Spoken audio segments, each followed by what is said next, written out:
If the Yankees go the trade route, who might they move?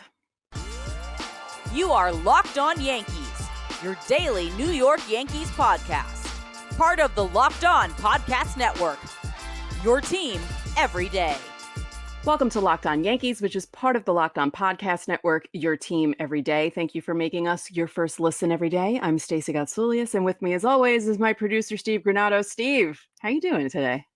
Hey, what's up, Stacey? For second day of the winter meetings, a little dead. We got that. I'd say more than a little. Yeah, they had the Jared Kelenic trade, and then everyone forgot that it's the winter meeting still. Yeah. They're getting lost in the what's it called? The Gaylord Opry Hotel Convention Center. That place is monstrous. Really nice. It is really nice. I was there for the 2016 winter meetings. That was pretty cool. Very nice hotel.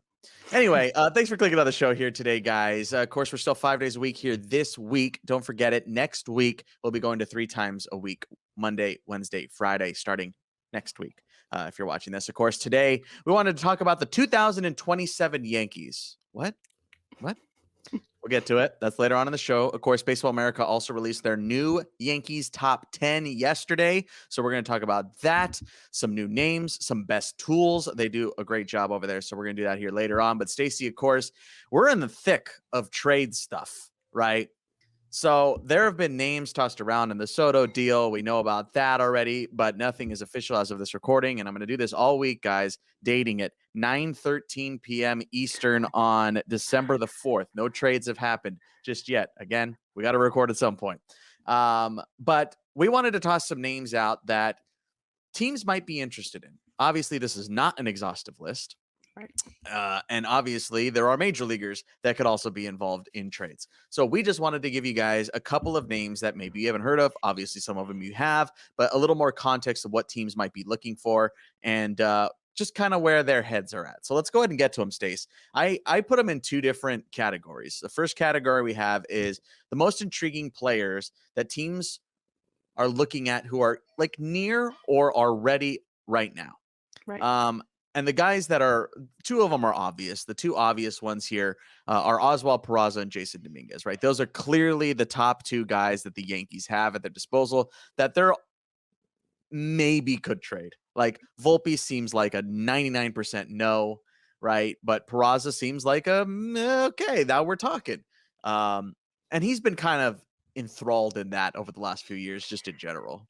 Yeah, he's definitely one of those guys that's always mentioned as a possibility. Yeah, because it's for years it's felt like he just hasn't had a spot right in the major leagues. Now he might. I say he should, but that's another story. Obviously, Jason Dominguez is hurt right now. Had to have Tommy John at the end of last season, so he's maybe somewhere all-star breaky 2024. But those are the obvious ones. Don't want to dwell too much on those guys. You guys know about that. But the other ones, I've been singing the praises here for months now. Drew Thorpe, clearly he was tossed into the conversation in this Juan Soto deal that was rumored right now. Thorpe is a very intriguing starting pitching prospect. He has really blown through in the best way possible all the way up through Double-A this past season and was lights out. I mean, he finished the season so incredibly strong that every week for the last 2 months, we had to talk about him on the show. Yeah. It was really a ridiculous end of the season. And Drew Thorpe is so intriguing to me because he's only got really 1 year under his belt here in the minors, and he just completely burst on the scene. He's like one of those middle round picks that everyone's like, whoa, where'd this guy come from? So Drew Thorpe is a super intriguing prospect that, again, was thrown into the Soto thing. And then another one I have on here too, Stacey, we're going to also talk about their tools and things a little bit later. But Will Warren is another guy that's pretty close. Obviously, we've talked about Clayton Beeter and Will Warren kind of in tandem all year. Yeah. I think the Yankees would probably prefer to keep Beeter since they already traded for him very recently. That's just my conjecture, but Will Warren is also up in that. He finished the season at AAA. He had really, really good success in Double-A, and then had decent success, started turning things around towards the end of the season. Not too dissimilar from Clayton Beeter last year. Like those 2 guys, again, we talk hand in hand with them, but they're pretty close. And then the other guys, Stacey, we kind of touch on a little bit. The intriguing guys who are a couple of years away. So these are the teams that are like, all right, we're on rebuild mode. Let's go ahead and look at 2027, 2028 as being like, all right, now we're starting to open our window. And the guys I have in this camp, Stacey, one we've talked about on the show at length, Jared Cerna, a infield prospect. This kid's smooth. He's got a good bat. He's quick. He's got a lot of tools, and he's very exciting as well. And we've talked a lot about the Yankees' depth on the infield space. And Jared Cerna is part of that mix, but he's not part of that major league mix, right? Right. So they have some leeway there with Jared Cerna. Another one is Ben Rice. We've talked a lot about the Yankees catching situation, and Ben Rice is at the bottom of that totem pole right now, despite being one of the better hitters of the Yankees catching prospects right now. So Ben Rice is in here. Richard Fitz, who we've had on the show. Fitz is another intriguing prospect. He was the Eastern League Pitcher of the Year last season. That's Double-A. And then Brock Selvage is one that we don't really talk about that often, but he was also a part of that really good Somerset Patriots club last season, a left-handed starter. So those are some of the guys that are a few years away that you might see floated in these trade talks. Again, that's Jared Cerna, Ben Rice, Richard Fitz, and Brock Selvage. Again, this is not an exhaustive list, so don't take it as an exhaustive list. But these are just some guys that I feel have some, have something to them that other teams might be looking at. But of course, Stacey, these are names that we're just throwing out here. But there is a list that we have had compiled that we are bullish on being no trade list. Why don't you go ahead and kick that off? Okay, number one, Oswald Peraza. We're both pretty adamant about this one. We do not want to see him go. We want to see him get a chance to play with the Yankees. I feel like he can contribute to the team. I feel like him and Volpe, however they decide to play them, can either be up the middle together or on the left side of the infield together for years to come. And I really don't want to see him go, because after holding on to him for so long with Volpe, with some of the moves that they made in the past, I feel like it would be kind of annoying if they traded him after all of that. But I really want to see him get a real chance at being a full-time major league New York Yankee. It would feel strange if the Yankees, like you said, held on this whole way and then at the very end pulled it. Mm-hmm. It's like, whoa, like you got through the trenches with this thing, and he's here and he's ready, and now you move him. That would feel the strangest to me. Yeah, Stacey, we initially were going to do your list and then my list, and then we both typed Peraza right away, and then we're like, well, we'll just talk about it together. So I'm right there with you. I talked a lot about it already here, Stace, but the number one outside of Peraza, especially when you're talking about the Juan Soto stuff, because they're looking for pitching. Most notably, it doesn't seem like Peraza would be part of a Soto deal. It doesn't make any sense. But Drew Thorpe is again, I'm going to sing his praises. For me, Stacey, it's not even that like, oh, Drew Thorpe's surefire, he's going to hit, I have no qualms. I'm not like that at all. I think it's more, let's see what this is first. Like, let's see what this plays out to be, because it's such a short list of his minor league time, and his stuff was so electric last year and the results were absolutely there. That's when I go, wait, hold on, let's see what we have before you just throw it away, because that might be something that if it ends up being as good as it looked last season and you go, I can't believe we traded that guy for a 1-year rental. I can't believe that. So that's why I have Drew Thorpe on my do not trade list. Yeah, I would agree with that. It's the whole 1-year rental thing that scares me with getting rid of some of these guys. It's just like, why? Like, there are other people you could put there. Like, no, not Drew Thorpe. I know the Padres fans would love that, but no, we're not. Oh, that would be a huge get. It really would, just because it's so intriguing right now. Again, it's not a surefire thing, but it's super intriguing. Will Warren is my next pick. I just feel like it's almost like a Drew Thorpe thing, but I feel like we've talked him up so much that I want to see what he can do as a Yankee. I don't want to see him as one of those guys that they send away in a trade, and that you're thinking a year later after someone leaves or something happens and you're thinking, man, would have been great to have Will Warren here. He feels Hayden Wesneski-esque. And look, I know Wesneski's 2023 wasn't like this amazing Cy Young Rookie of the Year type thing, but I think he's got a good arm on him still, and I think he's got a decent career ahead of him.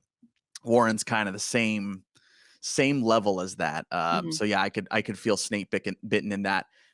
If you're looking at it that way. And again, the Warren beater of this whole thing is just Yes. they're so like, long lost brothers. And then the last one, Stacey, is pretty darn obvious. It's Jason Dominguez. And I think that's going to be pretty clear from the get-go that Dominguez is a non-starter for the Yankees. Like that feels so weird. Especially again, that's the lure of Soto around this whole thing.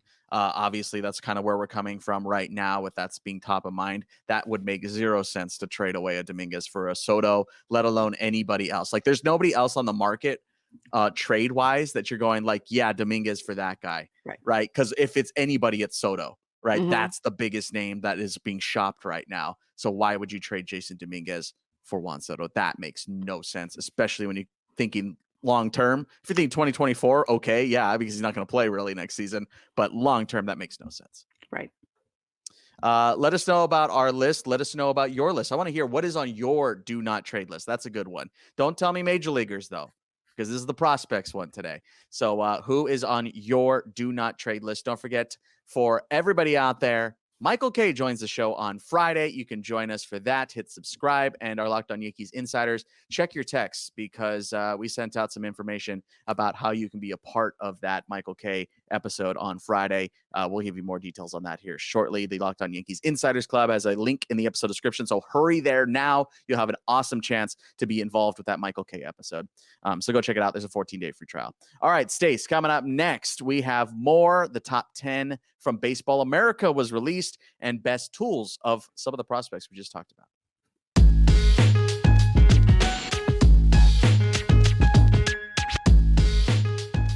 I know we come to sports to escape from some of the crazy realities of life, but can we talk for just a minute about preparing for tough situations? Whether you're on extended travel, bracing for a major weather event, or limited by yet another supply shortage, you are covered, my friends. Thanks to our partners at Jace Medical, life-saving antibiotics and a long list of daily medications can be ordered in a 1-year supply. Even ED generics for Cialis or Viagra. Jace Medical has the Jace case. The Jace case is a pack of 5 different antibiotics to treat a long list of bacterial illnesses, including UTIs, respiratory infections, skin infections, among others. This stuff could happen to any of us. Visit jacemedical.com and complete your physician encounter. A board-certified physician will review it, and your medications will be dispensed by a licensed pharmacy at a fraction of the regular cost. It's never been more important to be prepared than today. Go to jacemedical.com and use offer code LOCKEDON to get $20 off your offer.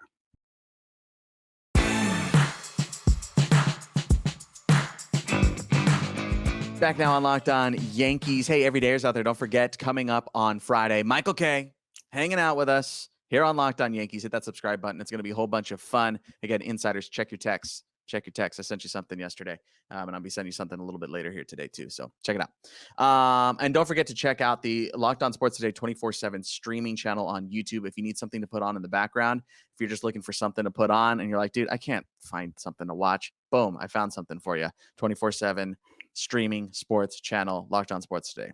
All right, Stace. Top 10. We got a new one. Ooh, exciting.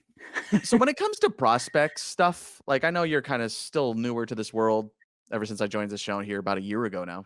Yikes. Well, let's see. I've re-entered the world because like 20 years ago I was really into it, and then I got burned, and now I'm diving back in.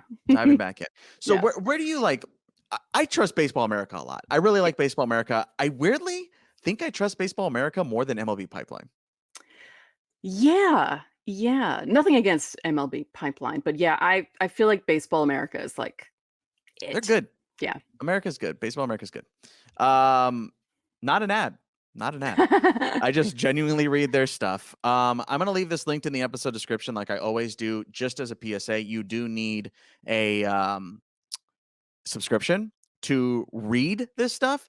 The one I linked, you can read, but to get to the actual top 10 with all the breakdowns and all the scouting reports and all that stuff, that you have to pay for. So just as a PSA, but that link does work. It gives you a little bit more context to what we're talking about. But Stacey, the new top 10 is here from Baseball America, released on Monday.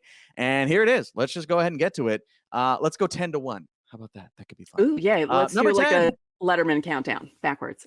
There you go. Yeah, count it down. Count it down for me. Number 10, Will Warren. Of course, we just talked about him 100 times.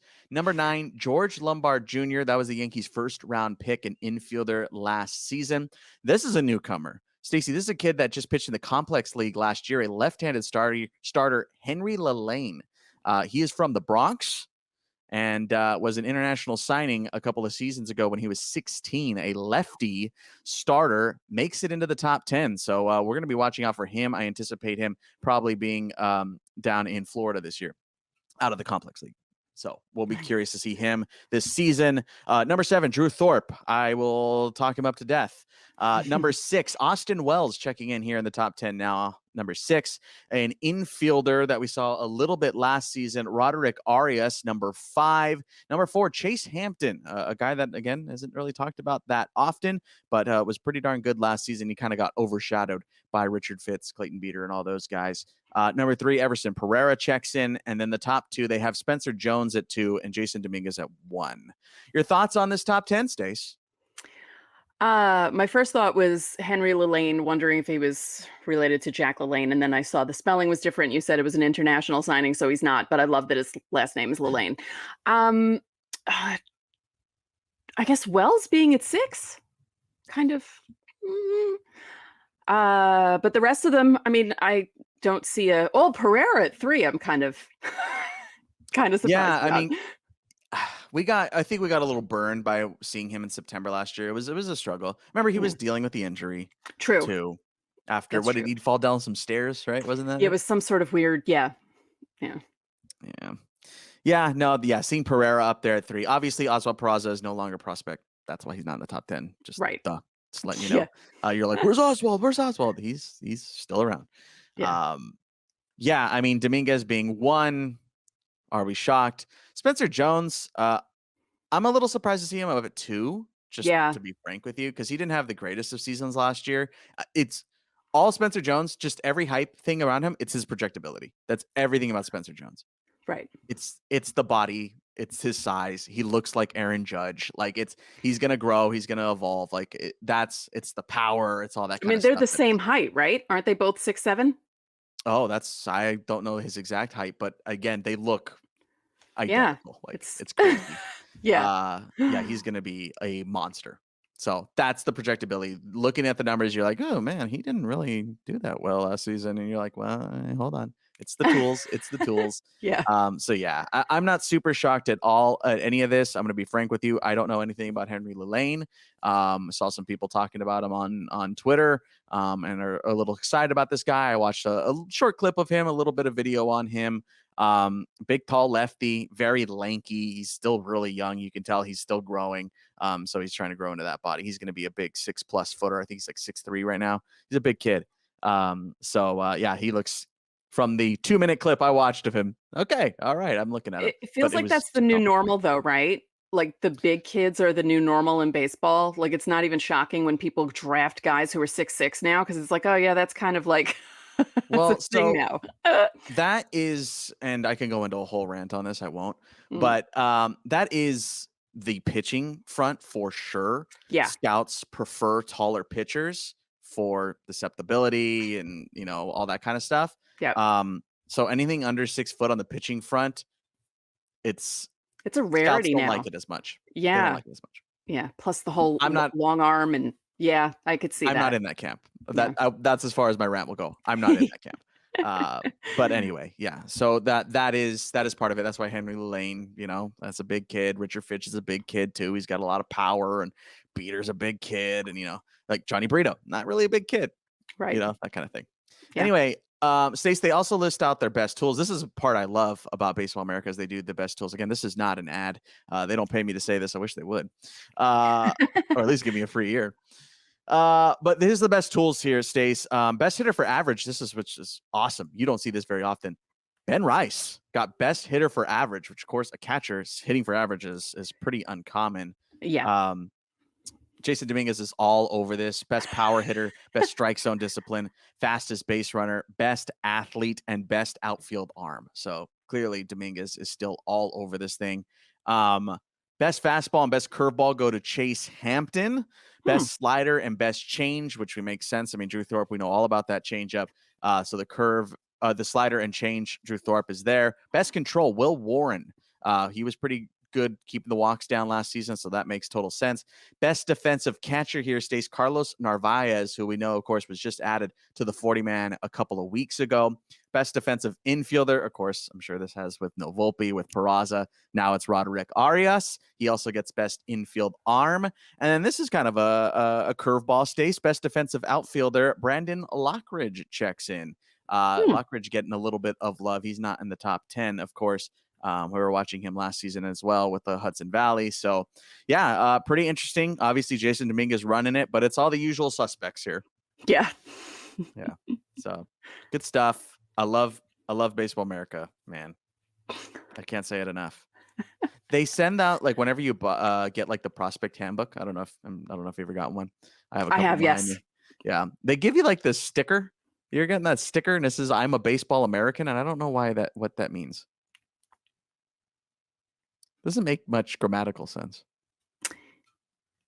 Well, I guess because we're like Americans, and then we're baseball Americans because we read Baseball America. I don't know. I don't know. It makes no sense to me. Anyway, that's besides the point. But if you ever buy the Baseball America prospect handbook, that's you're gonna get it. I have a couple of them, and I have a couple of them in my shelves over there with my baseball prospectus handbooks and my hardball times and all that stuff over there. I think if you buy the magazine too, like they do the monthly magazine, which is in every clubhouse in the country, by the way, and Canada. Looking at you, Vancouver. But yeah, get yourself a Baseball American. I'm a Baseball American sticker. I'm always like, what does that mean? I've gotten a couple of them. I was like, what? Anyway, that's besides the point. Okay, Stace, we did want to talk a little bit more about this article. Again, it's linked in the episode description. The 2027 Yankees. Is that too far? No, we're going to talk about it today. That's next.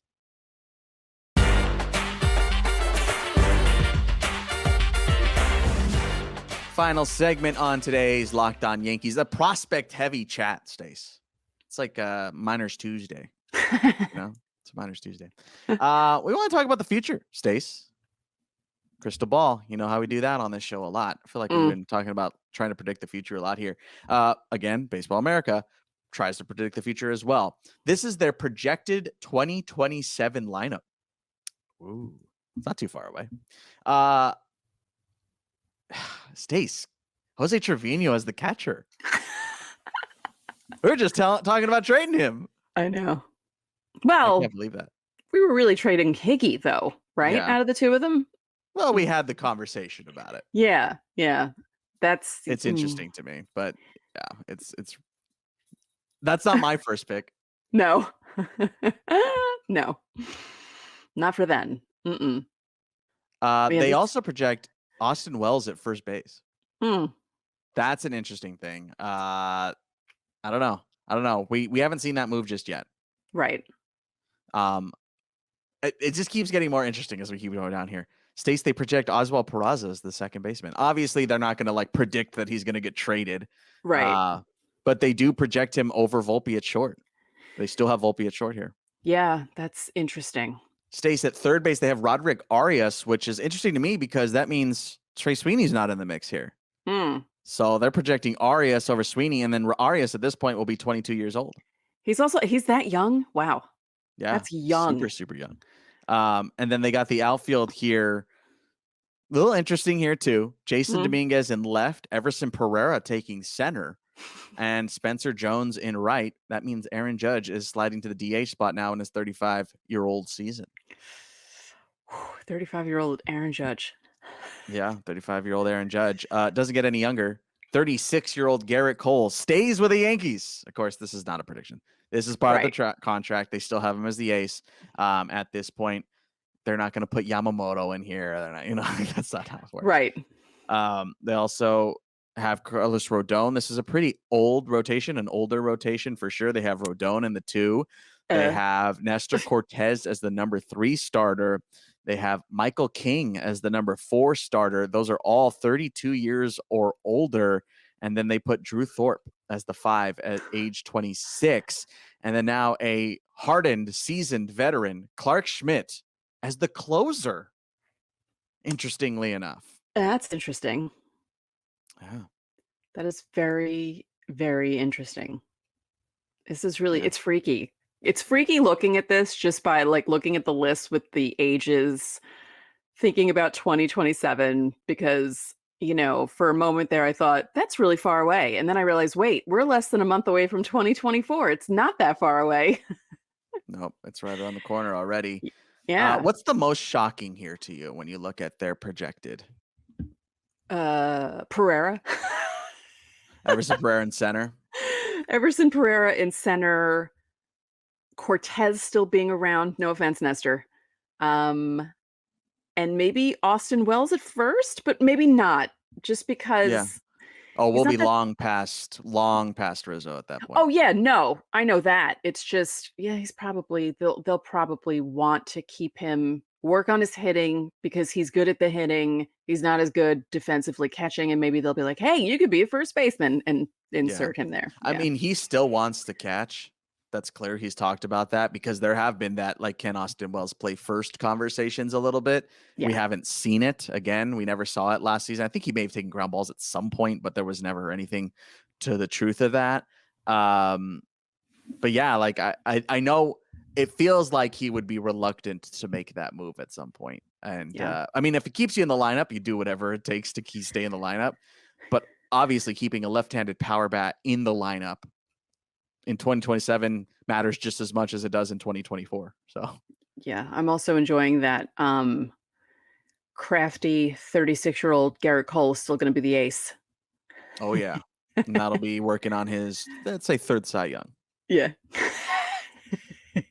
All interesting stuff. Obviously, again, you can only, like, when they do these, they can only pull from like the actual set of players that are currently in the system. There will be trades, there will be signings, there will be all that stuff by then. Like you said, Nestor could very much not be part of it in 27. I mean, a bunch of these people could very well not be a part of it, like, really, but it's just wild thinking 3 years into the future. And well, hey, if a phone call had gone a different way like last week, then Clark Schmidt wouldn't be a part of the team next year. So you can only guess so much, man. You can only do that so much. Yeah. But let us know what you're thinking about the 2027 Yankees. Will we still be here? The 100th anniversary of Murders Row, 2027. That's the and Clark Schmidt's your closer, just like you drew it up. Yep. Anyway, yeah, let us know how you're feeling about that. Of course, also give us your do not trade list. I want to see those down in the comment section here today. Who is on your do not trade list? And don't forget, Stacey, what do we got coming up on Friday? We have a special guest. Michael K is joining the show. It's going to be fun. I'm looking forward to it. We're going to ask a bunch of questions and get to know Michael K on a personal level. It's going to be great. Yeah. And then we're, of course, going to also talk winter meetings. So yes. Hopefully whether things happen or don't, because we're like halfway done. No, nothing's happened. It's boring, guys. Step it up. Step it up. Maybe we'll have something to talk about with you guys tomorrow. So make sure to hit subscribe so you don't miss it, just in case. And that's going to do it for today's Locked On Yankees. I'm Steve Granado. And I'm Stacey Gatsoulias. We will see you tomorrow.